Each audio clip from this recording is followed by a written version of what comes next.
കായകൽപ്പ രസായനം എന്താണെന്ന് അറിയാം. പക്ഷേ അതൊന്നുകൂടെ ശാസ്ത്രീയമായി വിശദീകരിക്കാമോ? തീർച്ചയായിട്ടും. വളരെ വലിയൊരു സബ്ജക്റ്റാണ്. നമുക്ക് ഒരു മിനിറ്റ് കൊണ്ട് ഇത് പറഞ്ഞു തീർക്കാൻ പറ്റില്ല. എങ്കിലും ലഘുവായിട്ട് ഞാനൊന്ന് പറയാം. ഏതൊരു ദ്രവ്യത്തിനും 5 അവസ്ഥകളുണ്ട്: രസം, ഗുണം, വീര്യം, പ്രഭാവം, ശക്തി. ഇതിൽ രസം എന്ന അവസ്ഥയെക്കുറിച്ച് മാത്രമാണ് ഇപ്പോൾ നാം പറയാൻ പോകുന്നത്. ശരീരത്തിൻ്റെ പോഷക ശേഷിയെ വർദ്ധിപ്പിക്കുന്നത് രസങ്ങളിലൂടെയാണ്. പ്രധാനമായും 6 തരത്തിലാണ് രസങ്ങളുള്ളത്: മധുരരസം, പുളിപ്പ് രസം, ഉപ്പ് രസം, എരിവ് രസം, കയ്പ്പ് രസം, ചവർപ്പ് രസം. ഇതാണ് സപ്തരസങ്ങളെന്ന് പറയുന്നത്.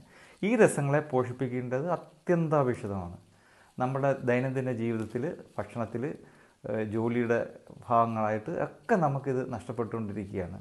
ഇതിനെ പരിപോഷിപ്പിക്കേണ്ടത് അത്യന്താപേക്ഷിതമാണ്. ഇത് പഞ്ചഭൂതങ്ങളുമായിട്ട് നേരിട്ട് ബന്ധപ്പെട്ടിരിക്കുന്നത്. കാര്യം പല രസങ്ങളുടെ സംയോജനമാണ് ഓരോ ഭൂതങ്ങളും. ഭൂതങ്ങളെന്ന് പറഞ്ഞാൽ മനസ്സിലായല്ലോ. അപ്പോൾ അത് നമ്മളൊന്ന് മനസ്സിലാക്കുക. ഇനി അടുത്ത സ്റ്റെപ്പിൽ നമുക്ക് കുറച്ചുകൂടെ വിശദമായിട്ട് ഇതിനെ സംസാരിക്കാം. തൽക്കാലം രസം എന്താണെന്ന് മനസ്സിലായല്ലോ. ശരി, ഓക്കെ.